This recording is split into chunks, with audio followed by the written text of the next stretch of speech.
So when it comes to organizations, I'd love to know like the struggles when building brand visibility or executing strategic marketing initiatives. Like where do most organizations struggle from your point of view? I think building a strong brand, and I think when you try to build your brand, I think where everyone struggles is trying to not make it sound like everybody else. Hmm. And I think that's where the biggest struggle is because you have a lot of companies that do a lot of similar things. And when you're looking at the similarities in companies, Yeah. it's hard to differentiate amongst whether you're a consultant, amongst whether you are a tech company or a beer distributor, or if you're doing alcohol or whatever your brand is, Yeah. how do you make yourself special? And the special being special, it's hard nowadays because everybody's overwhelmed with so many advertisements because we're so inundated with social media, whether it's TikTok or Instagram, whatever vehicle we're looking at. We have a lot of visual presence now versus what we had just in 2022. So it's I it's agree. it's amplified how many vehicles we have now to get distracted. So everybody has the patience to look in has the patience of a hummingbird to look at an advertisement. Because everyone has patience of a hummingbird, they're not paying attention to what you're advertising. And because of that, no one is reading, no one is absorbing, no one is actually looking at what you have to offer. So trying to get that hook and bring people in, I think is a challenge from a brand perspective. It's like Nowadays, versus Instagram Reel, like you're scrolling on Instagram and you're just they could grab your attention by just the first 3 seconds. They first get you or lose you. So I believe it's something like that nowadays. Like visualization is going crazy and people nowadays like went through like brain out because of this. We're using our cell phones a lot. Every application, all the social media apps, I believe people spend a lot of times right now. So I totally agree with that. What do you think, like, how are clients thinking differently about digital presence nowadays, lead generation and brand identity compared to few years ago? Let's say now compared to I think some more legacy brands are embracing utilizing some newer platforms more than Mhm. they were in the past. Like you're seeing more legacy, let's say let's pick a tech company. You're seeing legacy tech companies, you'll see them more on TikTok, for example, than they were previously. So you'll see an NVIDIA ad on TikTok, for example, versus where 2 years ago, you wouldn't see an NVIDIA ad on TikTok. You'd only see it on Instagram, if that, or on Facebook, but you would see them, you would see them having a YouTube channel or things like that, because Mhm. that wasn't what their brand was going for. They know now in order to get the type of customer they need, they have to go to those new social media channels. And that Mhm. wasn't part of what their brand was previously. So I do see those legacy companies embracing that type of social media engagement, which is something that you haven't been seeing before in the past, which I think is good. I think that is good that they're embracing it. I don't know if it's too late, um, to be completely honest. And Mhm. so I don't know. And I don't know if it's the right engagement that they need or they want for the type of clients that they want to attract. So again, it just depends on because again, I'm not in those meetings for their brand management. I just don't know. Is it, if for a large enterprise, is that what they want to attract? Is it, I Yeah. mean, I would say that for a P5 client customer, yes, go there. But for NVIDIA, is that where you want to go? Maybe. I don't know. I mean, so Yeah, I don't know. it's not like it's not something that it has to be like. I understand. Yeah. So, what major shifts are you seeing in the marketing strategy for small businesses right now? The one trend I would like to see more is for smaller businesses, especially like in pet care, for example. So again, let's say you own a pet care business where you are local and you have this awesome business that you're caring for pets, and you're doing that kind of thing. I want to see them on TikTok. I want to see them having a YouTube channel. I want to see them having more of that social media presence and that more engagement, because that's what they're going to attract the clients that they need, especially Hmm. the younger ones that stay home, that are Gen Z, that have the pets, that they love.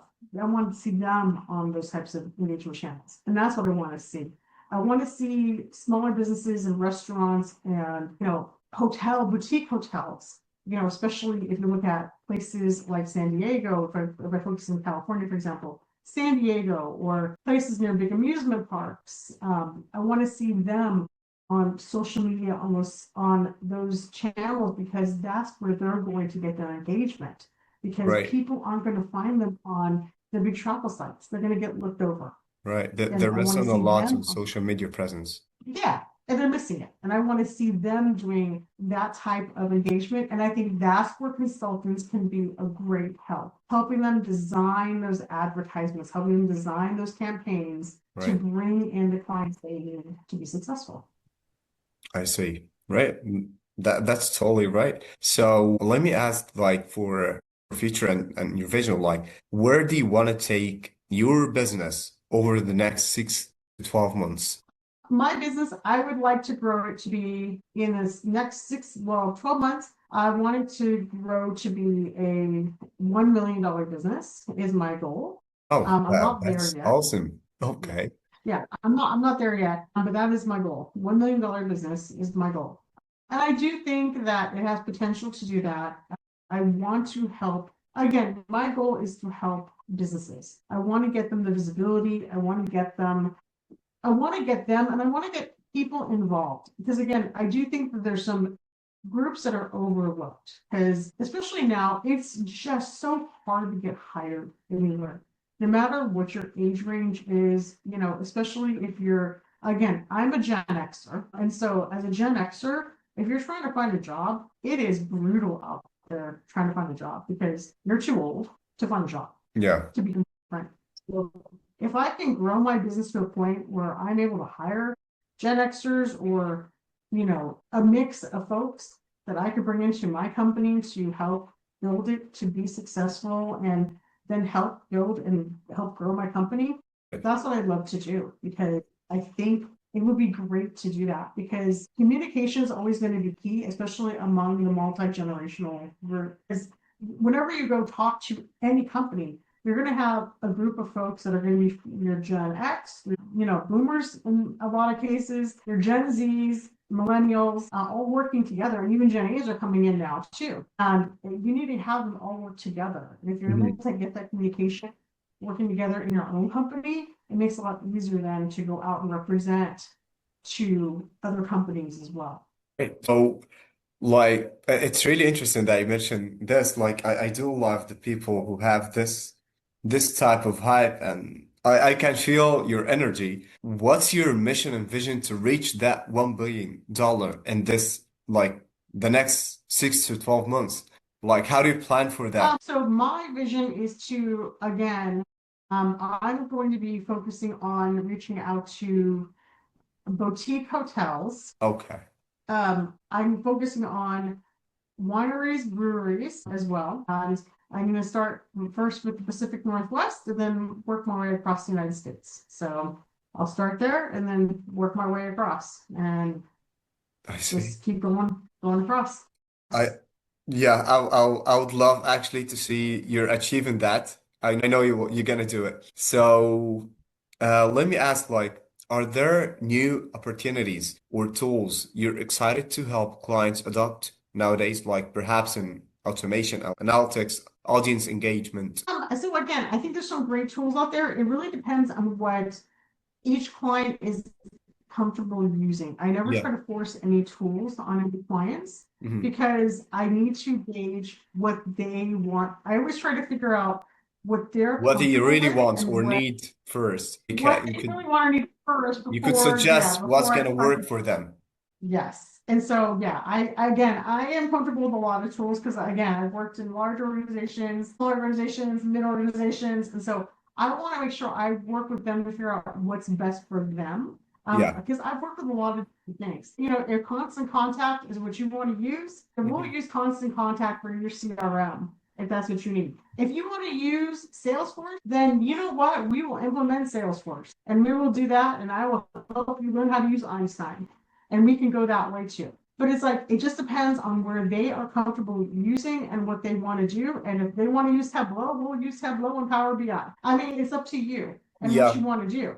But I am not going to force anything on them or, or figure out, but we'll figure out what's best for them. And, figure out if Zoho's best, we'll go down Zoho's, lane. It's like, I'm not going to force it. We're going to see what they want to do and we'll go down and do the pros and cons and figure it out. I agree. So, if you could help one thing change and how business approach marketing and growth, what would it be?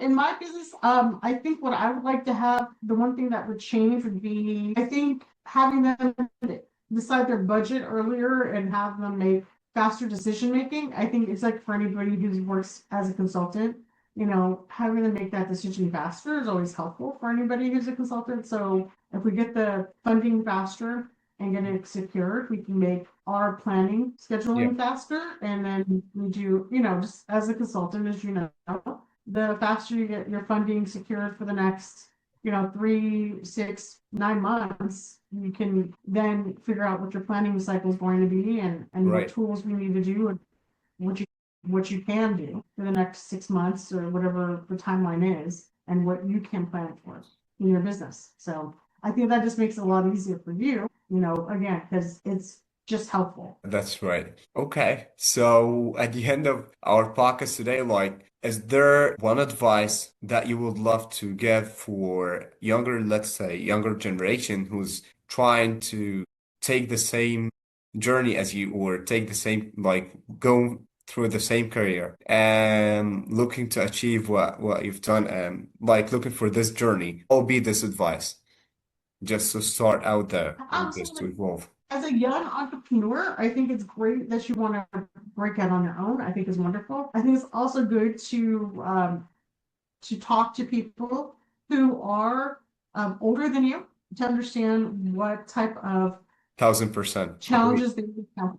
Yeah, challenges they've encountered because they've been in the business a little bit longer than you, Yeah. and just understand what issues they've encountered, whether it's been in a professional or a larger organization, for example, or as an individual entrepreneur, because they have gone through it already, and they may be able to help you. And have a mentor. Definitely get a mentor Mhm. in a professional organization. That's always really helpful, just to help bounce off ideas. Right, right. Totally agree with that. So, Audra, thank you so much. That was a great conversation. I know listeners are going to appreciate both your tactical and strategic perspectives. Thanks for our listeners too, and see you for the next episode. Have a great